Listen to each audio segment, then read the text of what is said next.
भैया तुम किसान चलो वो क्या बड़ी बात है। तो उन्होंने बताया कि किसान भी कहीं नहीं गया, सूखा भी नहीं पड़ा, हमारी किस्मत खराब है, इसलिए अब ऐसा करो हमें कूद जाने दो। तो महात्मा जी ने कहा कि जाओ बेटी तुम मरो नहीं और तुम घर लौट जाओ, हम तुम्हें आशीर्वाद देते हैं कि 9 महीने के बाद में तुम्हारी कोख से एक बेटा होगा, एक बालक होगा। ये महात्मा ने श्राप दिया। तो आज रानी सुनीति ने कहा कि हम सोचते थे कि संसार के लोग झूठ बोलते हैं, आज पता लगा महात्मा जी भी झूठ बोलते। तो महात्मा जी कहने के देवी शब्दों की बातों में कभी भी चिंता नहीं करना चाहिए, क्योंकि और वचन जाए पड़ जाए फीका और सत्य वचन पत्थर की लीका। सत्य का वचन कभी झूठा नहीं होगा।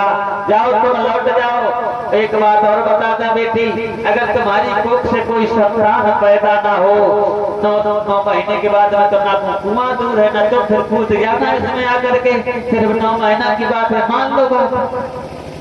आज वही वरदान लगा बेटी को। तो बेटी जो बड़ी रानी सुनीति आज बड़ी कौन लौट गई, जहाँ पर उनकी झोपड़ी थी। आहा, उसी झोपड़ी में टूटी सी खटोली पर बेचारी लौट गई। इधर भगवान की जब कृपा होती है तो पत्थर में फूल खिल जाते हैं। हाँ, तो भगवान की कृपा जब हुई तो एक दिन महाराजा को भी ये विचार आया कि चलो हम शिकार खेलने के लिए जाएंगे। कहाँ? जंगल में। देखिए राजाओं के अंदर 14 दोष हो जाते थे। जो राजा होता है उनके अंदर 14 दोष हो जाते हैं। तो राजा शिकार खेलना, एक हिरण को देखा तो उसके पीछे घोड़ा दौड़ा दिया, और जब घोड़ा दौड़ाया, आह क्या घोड़ा है, अरे नहीं पलकी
पीछे जा रहे हैं, लेकिन हिरण भागा है। इतना भागा, इतना भागा, किसान बात जा रहे हैं। क्या बात है, धन्यवाद आपको जो वीडियो कैमरा बना रहे हैं, बहुत बहुत बढ़िया।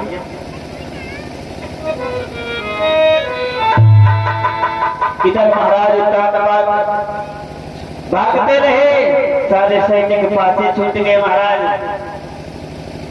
और जब सारे सैनिक पासे छूट गए तो तानबाद आगे चले गए, सारे सैनिक घर लौटे आए। रात के 9 बज गए। कितने बज गए?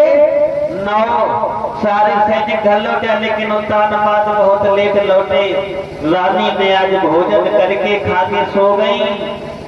सबने कहा कि महाराज नहीं आए, तो सैनिकों ने कहा कि वो आगे निकल गए, हमें मिले नहीं। तो रानी के लिए कोई चिंता की बात नहीं, महाराज बहुत बलवान हैं, उनका कोई बाल बाका नहीं कर सकता है, इसलिए ऐसा करो तुम सो जाओ।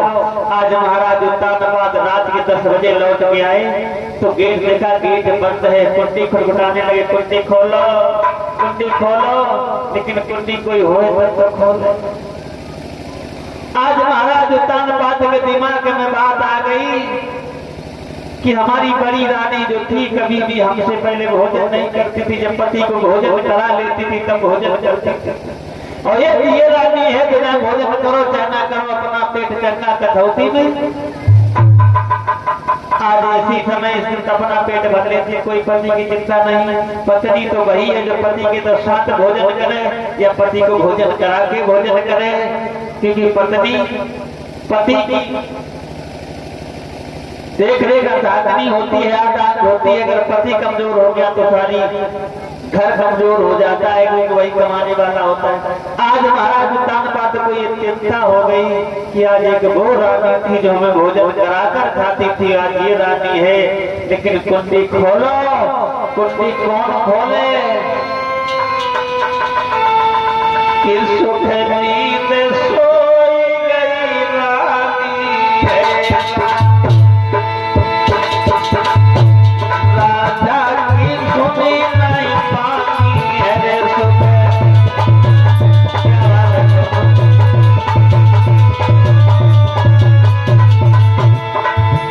आज रानी सुख नींद में सो गई है। ये ध्यान आया कि हमारी पौराणी कभी हमें बिना भोजन कराए नहीं सोती थी। जब ख्याल सुनीति को आयो घोड़ा दौड़ायो है।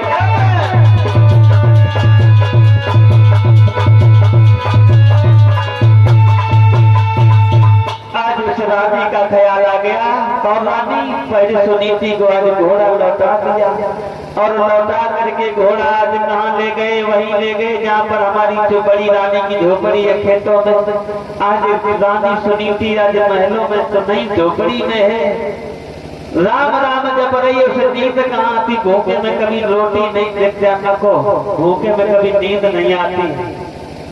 नींद हमेशा जब पेट भरा हो सुख हो तभी नींद आती है। ज्यादा दुख में या तो नींद इतनी जोर आएगी या तो नींद आएगी नहीं। और ये चीज ध्यान रखना, अगर जब दुख होता है तो जो सबसे चाहता है उसकी याद आती है। एक बात और बताते हैं कि जब दुख होता है तब किनकी याद आता है? हमेशा मैया की याद आती। दुख होते जब मातारी की कि आज हमारे घर तो भूखे होते, अगर आज हमारी मैया होती तो आज भूखे ना होते। अगर हमारी अम्मा जिंदा होती तो आज भूखे ना होते। और सुख में हमेशा पत्नी की याद आती। अगर सुख हो तुम्हारे घर और अगर हमारी पत्नी होती तो कितना आनंद आता। सुख में पत्नी की याद आती है, दुख में महतारी की याद आती है। और जब आफत परेशानी होती है तब बाप की याद आती है कि आज हमारा बाप जिंदा हो तो हमारे द्वारे तक कुछ कह नहीं पाई आज तक, जब तक हमारा पिता जिंदा रहो। भैया बाप की याद आती है परेशानी माने कोई दिक्कत परेशानी हो। इसलिए एक बात बताते हैं, आगे कायम भैया बैरिया लागे कायम लगे ताई।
वक्त में सुध में साहब ने किया लोए रही राधा श्री रानी नित खात पछाड़े पे जगत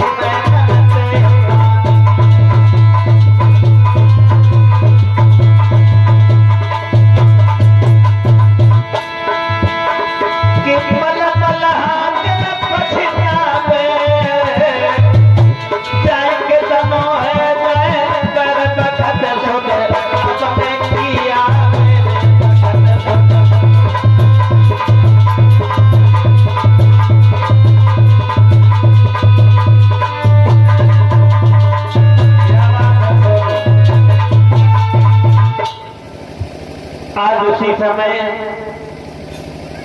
महाराज उत्तानपाद अपनी बड़ी रानी के यहाँ जा रहे हैं, लेकिन रानी को नींद नहीं आ रही है। क्योंकि इसलिए नींद नहीं आ रही है, भूखी है बेचारी, राम राम जप रही, लेकिन जान गई खट खट की आवाज आ रही है। पहले दिमाग लगाया हमारी सौत में कोई दुश्मन ना भेज दिया हो कि रात भर मरवाने के लिए। फिर इसके बाद में दरवाजे से निकल करके झोपड़ी से जब आई तो देखी कि कोई नहीं, हमारे पिया है। लोग प्यार से पहचान लेते कि नहीं हमें जान हमारा तो वही आए ऐसे चलते थे, तो आज पहचान लिया कोई नहीं हमारे पिया है। और आज जब पिया को देखा तो बेचारी आज खुशी के मारे आंसू निकलने लगे। आज अपने पिया को लेकर के जैसे ही आए हैं उसी समय उंगली पकड़ ली, अरे स्वामी आज कितने दिन में दर्शन हुए। और आज उस अपने पिया को लेकर के झोपड़ी के पास गई। अरे सीढ़ियन सीढ़ियन चलिए लिपाई बगल अबुलिया तलम बने। आज धीरे धीरे झोपड़ी में लेकर के गई है और कहे स्वामी इतने दिन में तुम्हें हमारी याद आई क्या? कभी हमारी याद नहीं आई। एक बार भी आकर के देख लेते कि हमारी पत्नी भूखी है या प्यासी है, बीमार है कि सुखी है, तुम्हें देखना चाहिए कि नहीं देखना चाहिए? हे स्वामी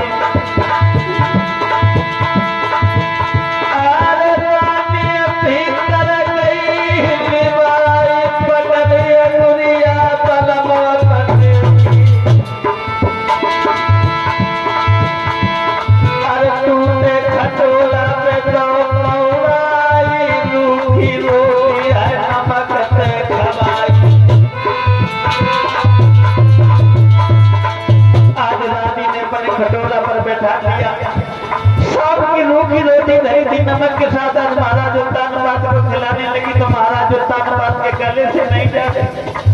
उत्तानपाद रोने लगे कि पहले रानी हमने एक दिन नहीं खा पा रहे, नीचे जा रही तुमने कैसे इतने दिन तक खाई होगी रात? खटोला रूखी रोटी है नमक खबाई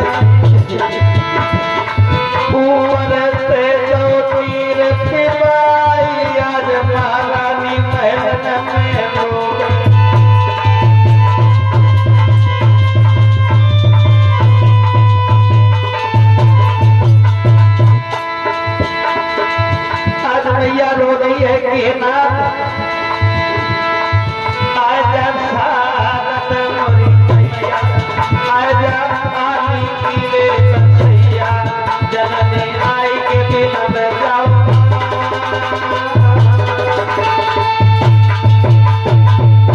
आज महाराज उत्तानपाद अपने आंखों से आंसू नहीं रोक पाए कि हे रानी इतने दिन तक तुमने हमारे लिए कष्ट सहे हैं, मैं एक दिन नमक की रोटी नहीं खा पा रहे हैं। आज रोती हुई बोली गुरुदेव भगवान की जय। ये हमारे सभी साथी हैं भोला और ये हमारे गुरुजी हैं जिन्होंने कथा सब सम्मान किया, सिखाया। क्या बात है।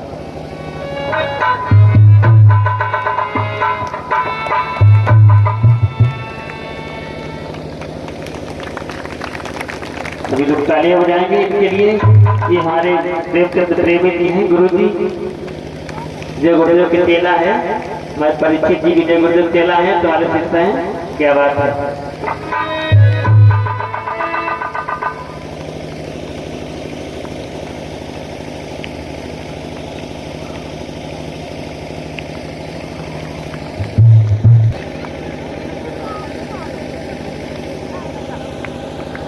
सभी लोग तालियां बजाएंगे।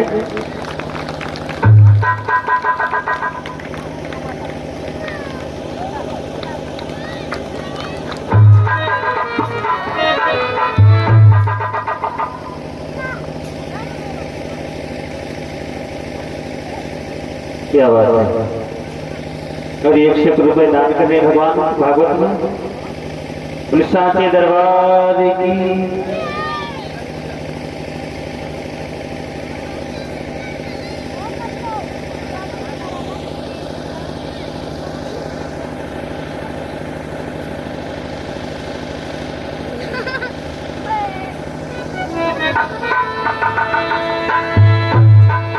बोलिए साचे दरबार की, बोले गुरुदेव भगवान की। इधर श्री सुखदेव जी कहने लगे राजा ने परीक्षित, जब रानी और महाराज उत्तानपाद रोए तो भगवान का कलेजा फट गया।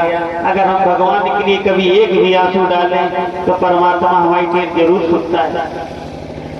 हम लोग संसार के लिए होते, परमात्मा के लिए एक बार रो के देखें तो परमात्मा जरूर हमारी सुनेगा। आज जब दोनों सारी रात रूखी रोटी खा करके रात बिताई है, लेकिन उसी संयोग से परमात्मा संत महाराज की आशीर्वाद से जो वरदान दिया था, आज उसी रात में रानी गर्भवती हुई। लेकिन जब सुबह हुआ और सुबह होने के बाद में जैसे ही 3 बजे, तो अब रात जब जा रही है तो हमारी रानी सुनीति कहने लगी, एक बात बताएं बोली, रात रुक जा कि घड़ी कभी बंद नहीं होती। इंसान का समय हमेशा चलता रहता है, समय कभी खत्म नहीं होता है। तुम चाहे कुछ करो या ना करो, समय चलता है। एक बात कही कि 1 बज के 2 बजो, 3 जब बाजन लगो, तो नारी आज अपने घर आले से झुझलाती है। ओरे बज मारे घर आले, अभी तू मौन धार, अमोगरी न मार, तेरी पिया संग रात है। समय रुक जा, हमारी पिया के साथ रात है, क्योंकि नयना तुन तुन खाइयो, किससे करे कागा से, और चुन चुन खाइयो माँ से, तो नयना मत खाइयो जब पिया मिलन की आस। आज रानी सुनी थी, लेकिन एक बात बताएं, समय कभी नहीं रुकता, और जब समय नहीं रुकता तो धीरे धीरे सुबह होने लगा। भैया लगा एक माइक लगाते जो कहाँ के बाजा मारा।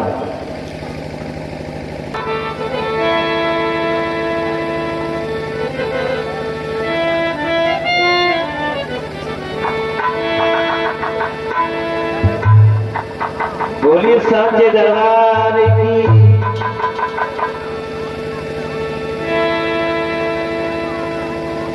तो जिस समय परमात्मा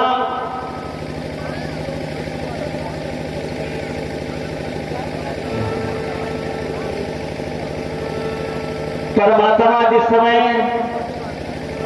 रानी सुनीति और महाराज उत्तानपाद सुबह हुआ, तो सुबह जागे और जाकर के महाराज उत्तानपाद जब घोड़ा पर सवार हुए तो महारानी सुनीति ने कहा, एक बात ध्यान रखना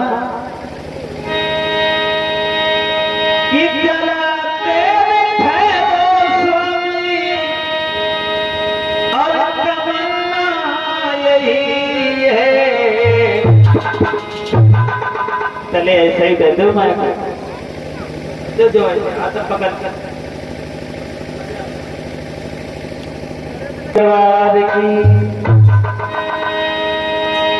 की जलाते हैं स्वामी और तमन्ना यही है। अरे अभी हमने जी भर के देखा नहीं है अभी।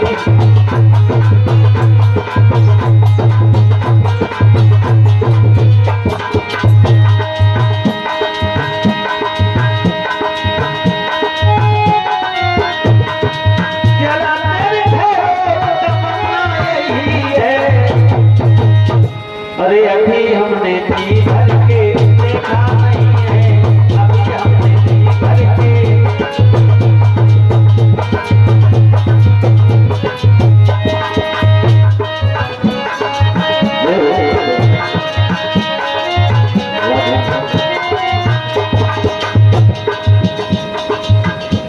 आज राजा कहने लगे कि रानी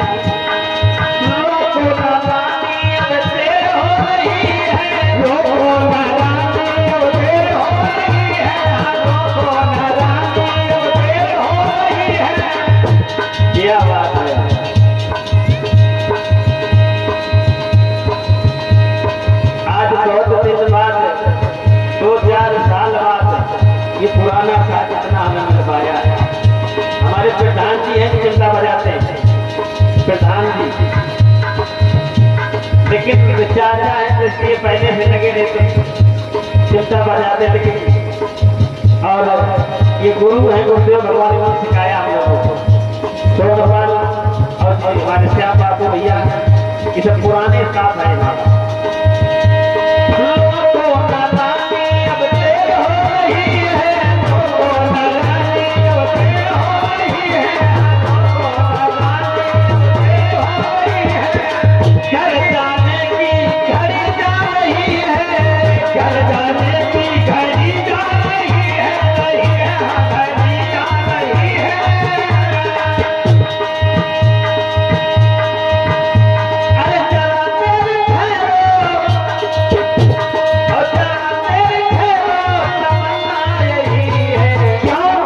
अभी हमने जी भर के देखा नहीं है अभी हमने जी भर के देखा नहीं है अभी हमने जी भर के देखा नहीं है। चलाते थे स्वामी चलाते थे स्वामी जमाना यही है अभी हमने जी भर के नहीं है अभी हमने जी भर के देखा नहीं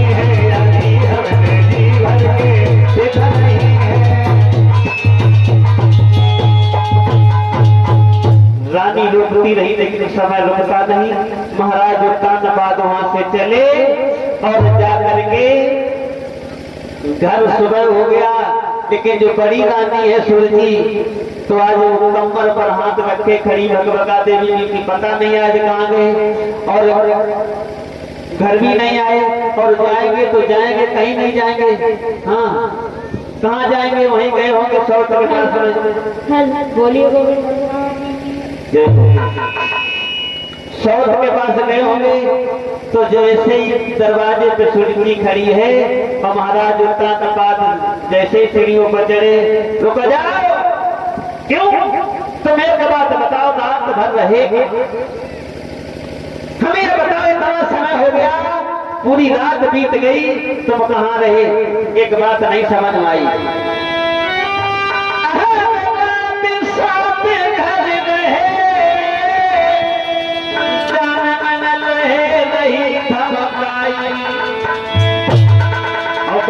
की कर ले याद रे जो कसम हमारी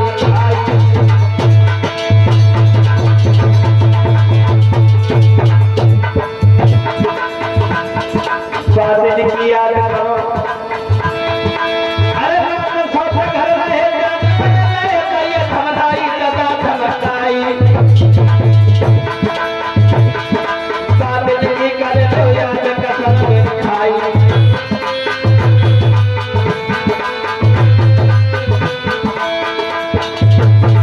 एक बात बताएं पत्नियां हमेशा कसम का हमारी कसम कसम खवाती नहीं खवाती। एक बात तुमने कही अरे लाके मिले तुमसे बढ़िया तुम ही को कहे तुम ही को सलाहे और घर में कहने के कार्य तो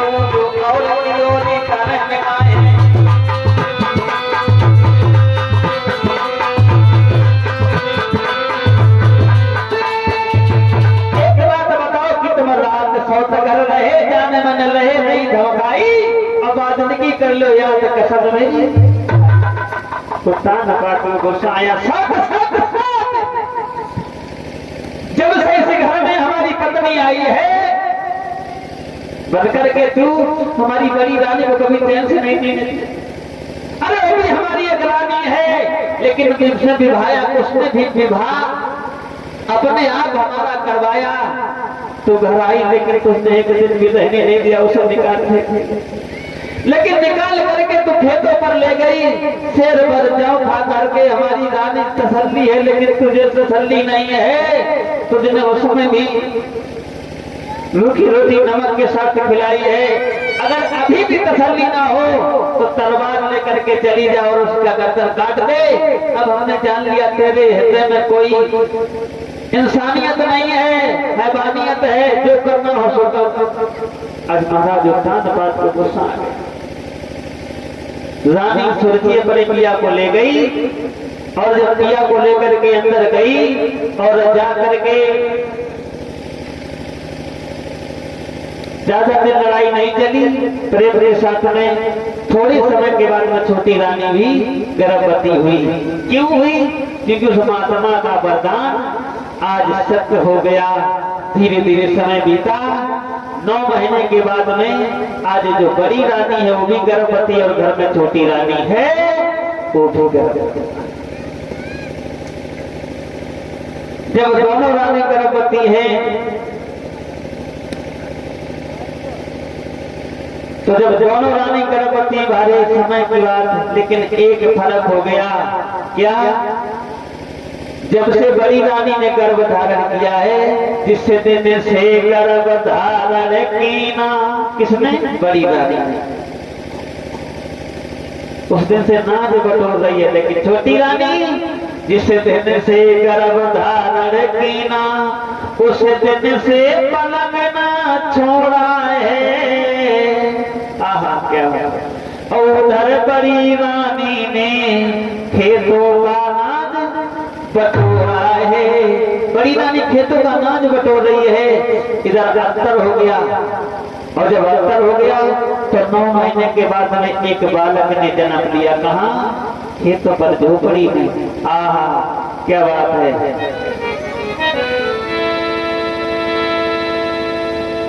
आज झोपड़ी में भगवान को बुला रही, कोई नहीं है। देखो जिसका कोई नहीं होता उसका कौन हो जाता होता? उसका भगवान होता है। आज एक बालक कोई नहीं है, सिर्फ भगवान के सहारा है और भगवान को बुला रही है। श्याम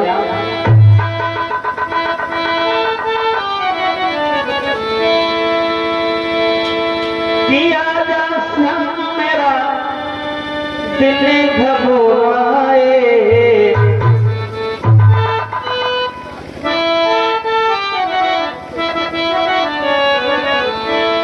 किया जा श्याम मेरा दिल घबराए। देर न हो जाए कहीं, देर न हो जाए, देर न हो जाए कहीं, देर न हो जाए, देर न हो जाए कहीं, देर न हो जाए।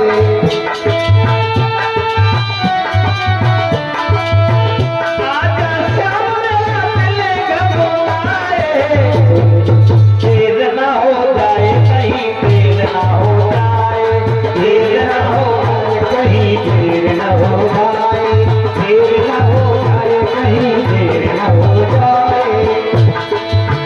रसदारों का कभी गाली घटाए, रसदारों का कभी गाली घटाए, रसदारों का कभी गाली घटाए, पहराना कभी पैर में हवा नहीं, पहराना कभी पैर में हवा नहीं।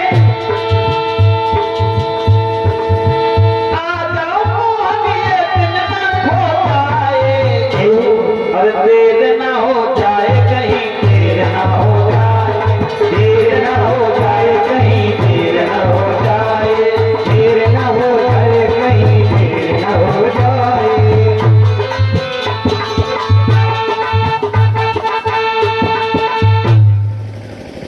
साचे दरबार की। आज परमात्मा को बुलाती रही। एक बालक ने जन्म लिया महाराज, और जब एक बालक ने जन्म लिया तो महाराज बहुत ज्यादा तो खुश हुआ। एक बात बताओ, घर में अगर संतान जन्म ले तो पिता को सबसे ज्यादा सुखी होती है, और सबसे ज्यादा उन बप्पा को जिनको नाती पैदा होते हैं। आज महाराज उत्तानपाद ने बहुत धन लुटवाया, बहुत पैसे बंटवाए। इधर घर में थोड़े दिन बाद छोटी रानी के भी एक बालक हुआ, तो बहुत धन वहां भी लुटवाया गया। ब्राह्मणों को बुलवाया, उनका नामकरण संस्कार करवाया। जो झोपड़ी में बालक पैदा हुआ उसका नाम ध्रुव रखा गया महाराज, और जो महलों में पैदा हुआ उसका नाम उत्तम रखा गया। और जब उत्तम रखा गया, आज धीरे धीरे दोनों बालक बड़े होने लगे। बाहरी समय अरे दिन श्याम भय उमर है।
जैसे ही बालक धीरे धीरे खेलने आपस में उत्तम ध्रुव आपस में खेल रहे, तो ध्रुव के यहाँ उत्तम खेलने जाए, तो उत्तम खेलने जाए। एक ध्रुव उत्तम कहने की भैया हम तुम्हारे घर लोग खेलन चले, तुम हमारे घर लोग खेलन नहीं चले का। ध्रुव ने सोचा कि चलो भैया ने कभी नहीं बताया कि तुम्हारे पिता राजा हैं, कि अगर बता देंगे तो बालक वहीं पहुंच जाएगा महलों में, हम झोपड़ी में हमारे साथ कोई नहीं रहेगा, तो हमारा बालक ही खिलौना है। कभी नहीं बताया, इसी डर से आज ध्रुव के साथ में उत्तम है, उत्तम के साथ ध्रुव खेलते खेलते कहाँ पहुंच गए? उत्तानपाद के महलों में महाराज। और जब महलों में पहुंच गए तो महाराज उत्तानपाद बैठे हुए थे सिंहासन पर। अपने दोनों बालकों को देखा, राम लक्ष्मण जैसी जोड़ी बहुत खुश हो गए, क्या बात आज हमारे दोनों बालक आ गए। और जब पास में बुलाया, आज ध्रुव को उठाया और गोदी में बिठा दिया। और उत्तम तो खड़ा था, दोनों को तो नहीं दे सकते, उसको भी पुचकारा। बारे समय के बाद एक दिन एक बालक को तरसते थे, लेकिन आज हमारे घर में दो एक नहीं दो बालक हैं, क्या किस्मत है, बड़े प्रसन्न हैं। लेकिन इतने प्रसन्न जरूर है, लेकिन वहाँ पर एक चुगला बैठा था, उसे खुशी देखी नहीं गई। कुछ लोग ऐसे होते हैं कि दूसरे के दुख से ज्यादा परेशान सुख से। कौन सुखी हो तो उन्हें बहुत बड़ो लगा कि सुखी का है, हाँ। कौन दुखी हो तो उन्हें बड़ो आराम सही रहे। कुछ लोग ऐसे होते ना, तो उसे अच्छा नहीं लगा और जाकर के जो छोटी रानी सुरजी है उनसे जाकर के कह दी कि जाओ कि महाराज तेरी महाराजा ने महारानी तुम्हें नहीं मालूम, और तुम्हारो सम्मान घटायो है, और सौत को बालक महाराजा ने और गोदी में आज चढ़ायो है। सौत को बालक गोदी में चढ़ाया और तुम्हारा बालक जमीन में खड़ो। तुम्हारी कोई घर में इज्जत नहीं। एक बात बताएं कि चुगला चूकत है नहीं, गाय का होता है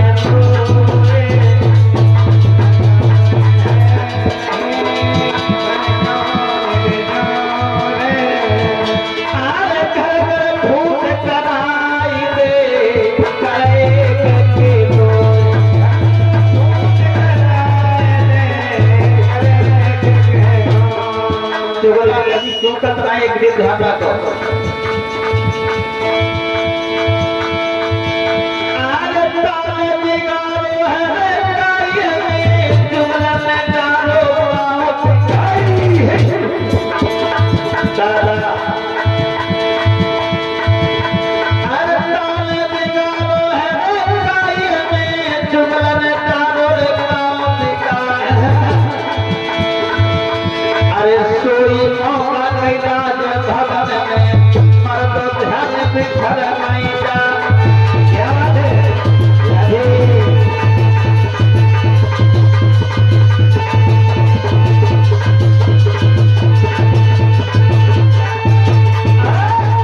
आज महाराज उत्तानपाद के रानी से कहा कि तुम्हारे बालक को नीचे खड़ा कर दिया और तुम्हारे चौथ के बालक को गोदी में उठाया, तो महारानी वहां से भजी और जाकर के आज जैसे ही ध्रुव को पकड़ा और पकड़ करके उठाया और जमीन पर पटक दिया।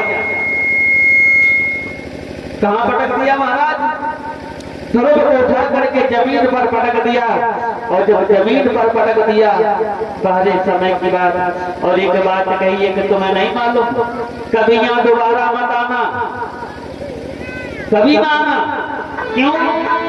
कि तेरी जैसी किसी को औसतानी न मिले, और तो ऐसी जगह मारूंगी जब पानी न मिले, तो ऐसी जगह मारूंगी जब पानी न मिले, तो ऐसी जगह मारूंगी जब पानी न मिले। तेरे जैसी किसी को सताने न मिले, तो ऐसी जगह मारूंगी जब पानी, तो ऐसी जगह मारूंगी जब पानी न मिले, ऐसी जगह मारूंगी जब पानी न मिले। दोबारा कभी लौट के ना आना। क्यों ना आना? कि अगर पूर्व जन्म में और पगले तूने भजन किया होता तो उसे बड़ी रानी के सुनीति से नहीं हमारी कोख से जन्म लिया होता। अगर फिर राज्य करना चाहता है तो हमारी कोख से जन्म ले। क्या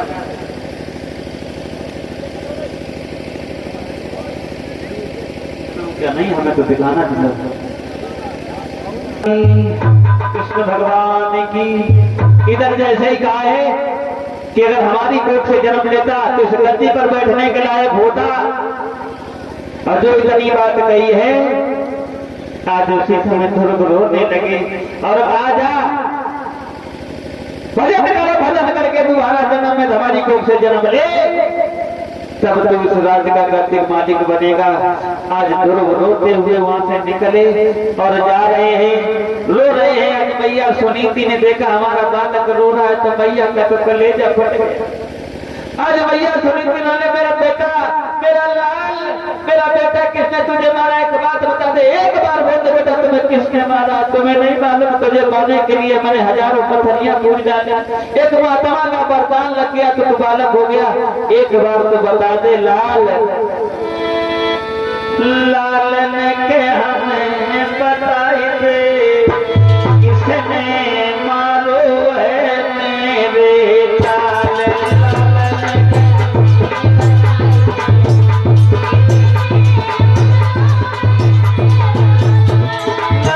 एक बार तो बता दे किसने तुम्हें मारा है? कोई दूसरा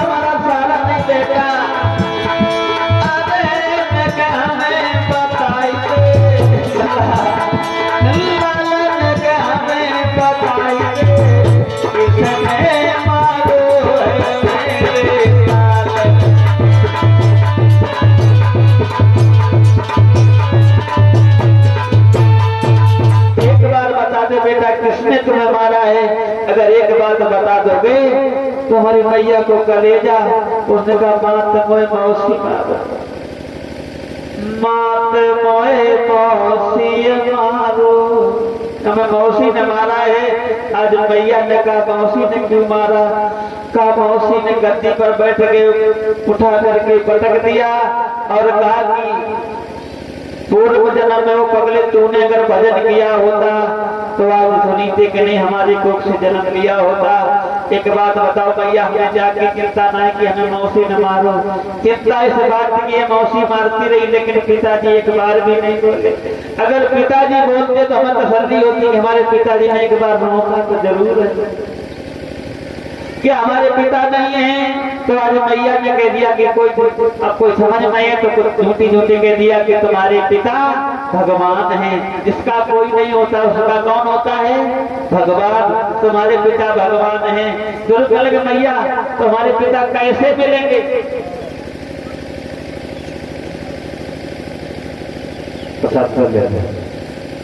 तो कहा कि तुम्हारे पिता कैसे मिलेंगे? तो कहा उसके लिए तुम्हें वन में जाना होगा, तुम्हारे पिता जंगल में रहते हैं। आहा, ध्रुव ने सोचा कि अगर हमें पिताजी को तो पाना ही पाना है तो हम पिताजी को ढूंढने के लिए हम जंगल में चले जाएंगे भैया, लेकिन पिताजी से जरूर मिलेंगे जाकर के। जो इतने दिन हो गए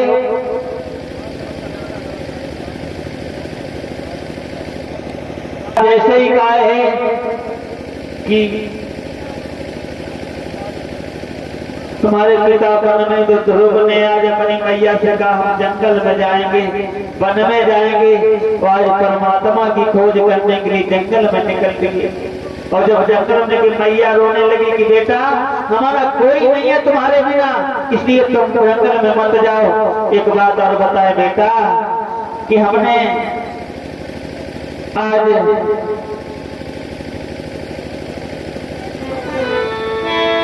कि मैया बोली रोटी खाए ले और मैं दही मांग के खाती हूँ।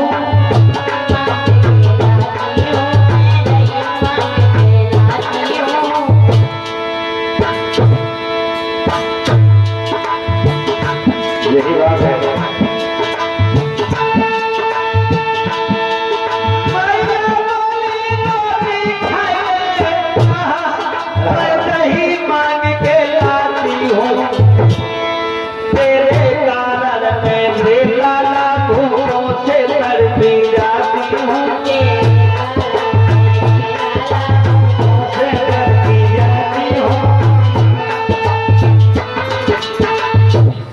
मैया बोली रोटी खाई ले और मैं दही मांग के लाती हूँ। तेरे कारण मेरे लाला भूखों से मैं तड़पाती हूँ। बेटा रोटी खा ले। आज मैया ने बहुत समझाया लेकिन नहीं माने और नन्हे नन्हे हाथों से आज मैया के पैर छुए और पैर छू के कहा कि मैया एक बात ध्यान रखना। कौन? अरे जिंदा मैया जो तो करे मैया फेरी।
आगे पाए ध्रुव जंगल को चलते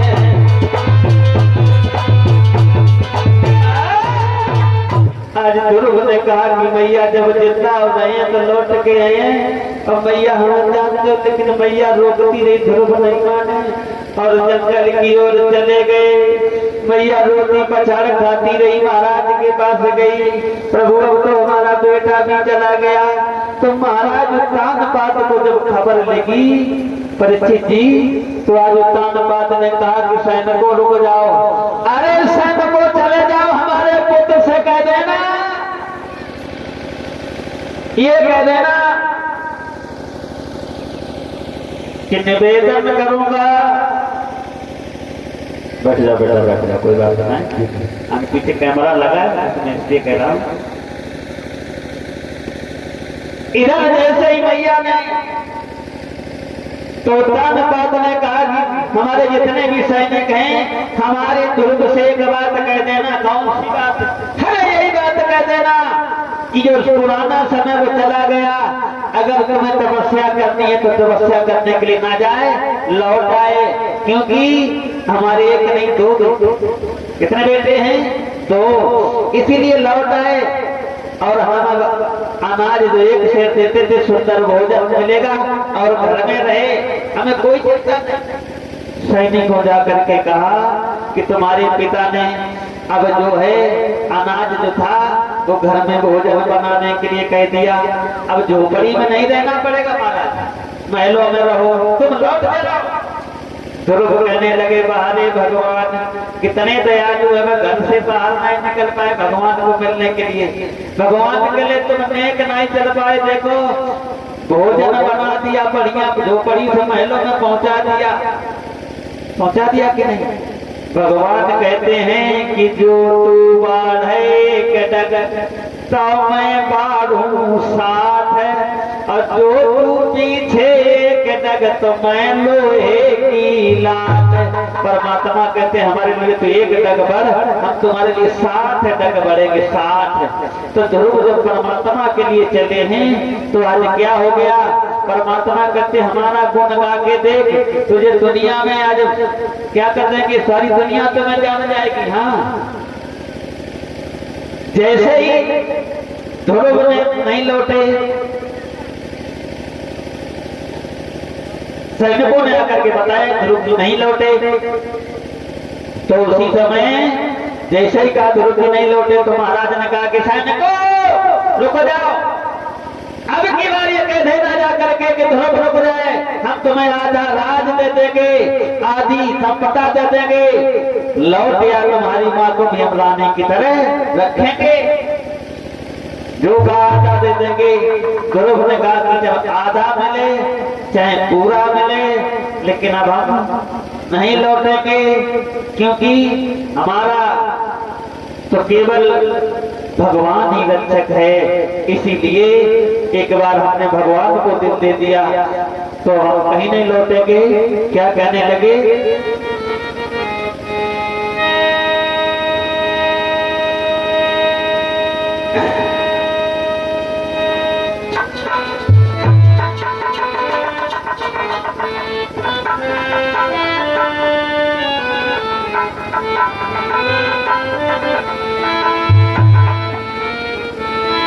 कि श्याम सुंदरी अभी तो सभी लोग आएंगे, खास के तुम्हारे बन गए,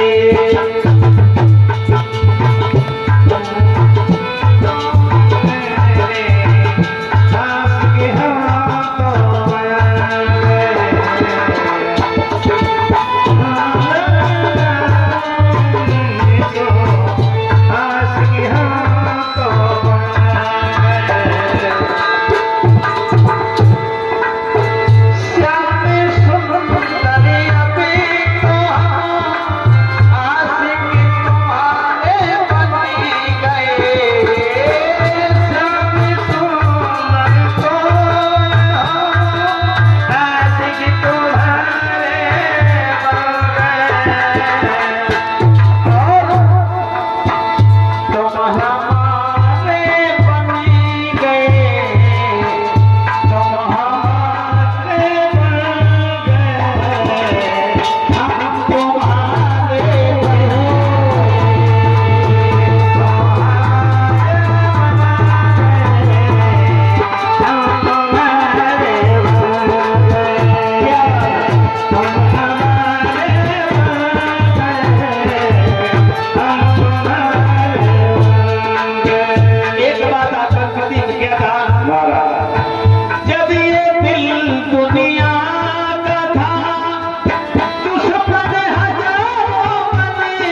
से, और जब परमात्मा से पास जाने लगे तो मित्र हो गए।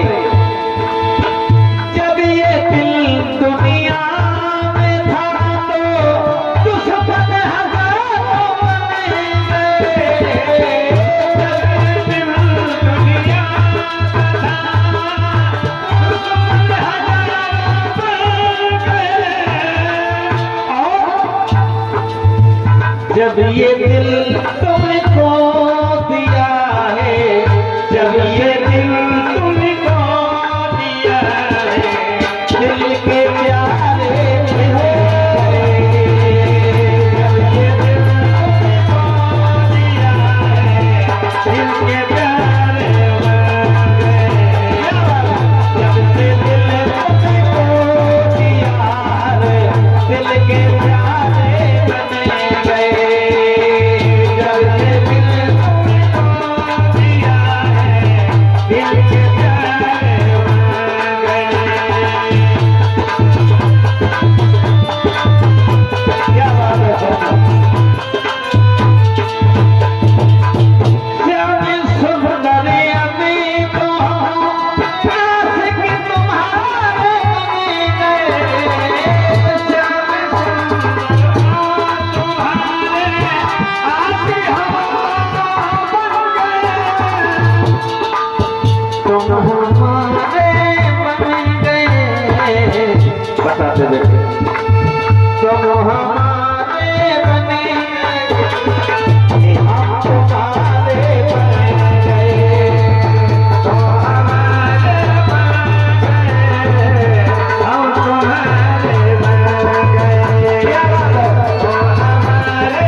के लिए ध्रुव ने कहा कि श्याम सुंदर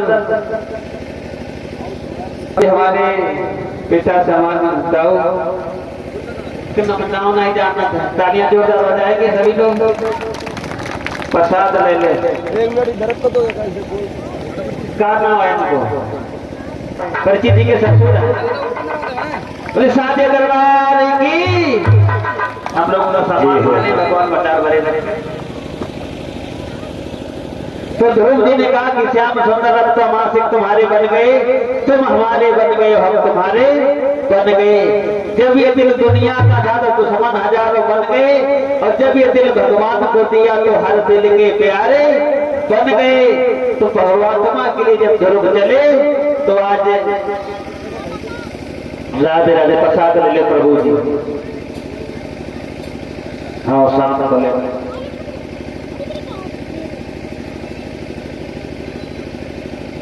बोली साचे दरबार की, आनंद करत भगवान की।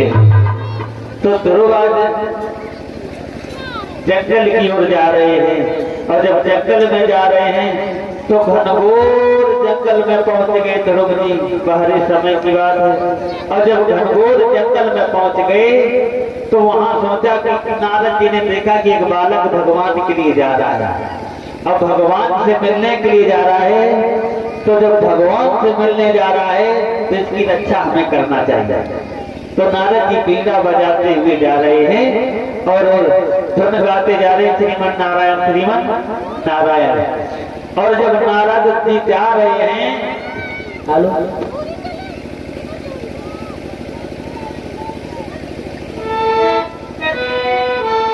कि श्रीमन नारायण नारायण हरि हरि।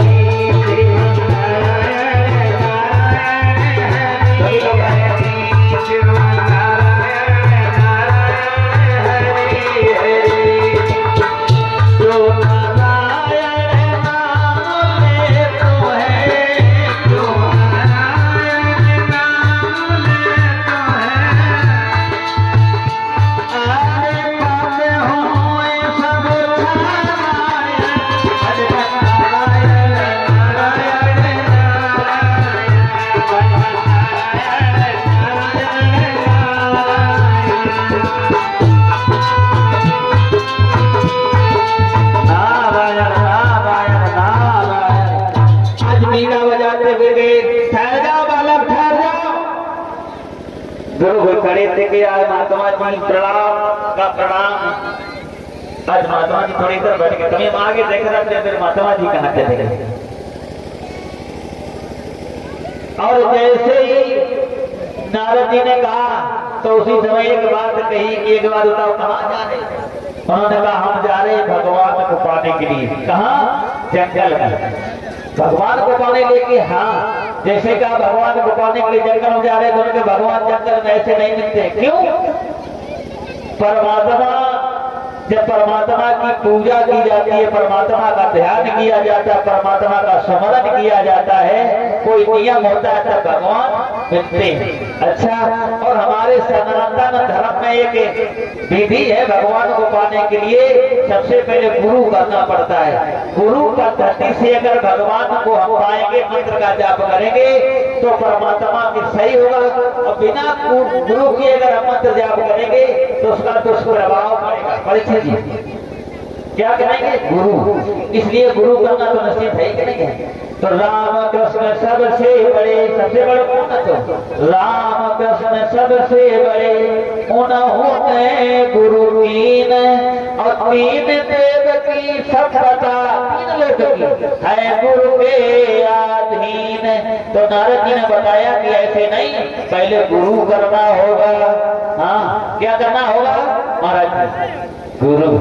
आज गुरु करना होगा, क्योंकि इतनी ध्यान रखना। पहले गीत गाते थे कि नहीं मिलेंगे भगवान तुम्हें सभी गुरु के बिना, नहीं मिलेंगे भगवान तुम्हें सभी गुरु के बिना, नहीं मिलेंगे भगवान तुम्हें सभी गुरु के बिना।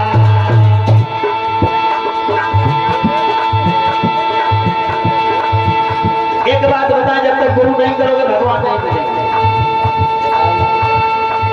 गंगा नहाय लो, यमुना नहाय लो, गंगा नहाय लो, यमुना नहाय लो। लला ऐसे ही बोलना तो बात में समाज नहीं दो। और तुम्हें हमारी आवाज कम कर दे, किसकी आवाज कम कर दे? गंगा नहाय लो, यमुना नहाय लो, गंगा नहाय लो, यमुना नहाय लो।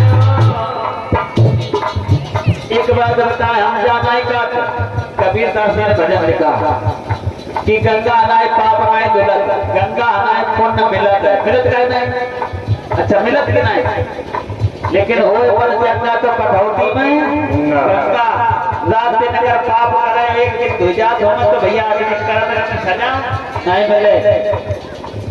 क्योंकि कर्म प्रधान विश्व रचिदाता, और जो जस करे तास फल जागा।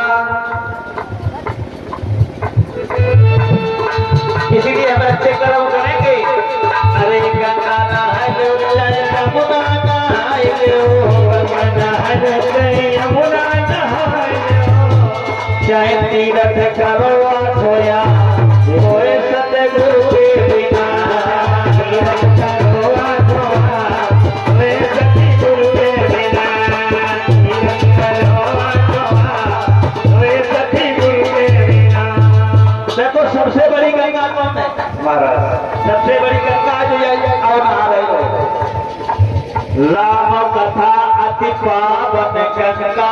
तुलसीदास ने लिखा राम कथा सबसे पावन गंगा है। इसमें अगर गोता लगाओगे डूब जाओगे तो तर जाओगे, और उस गंगा में गोता लगाओगे डूब जाओगे तो मर जाओगे। तो ये सबसे बड़ी गंगा है। हमें गंगा नहाना है, ऐसी बात मत नहाओ, लेकिन उससे बड़ी गंगा बताई गई है। क्या होता है? गुरु बनने के बाद सब पूर्ण बनते हैं। अरे नहीं मिलेंगे श्री राम, तो सतगुरु के बिना,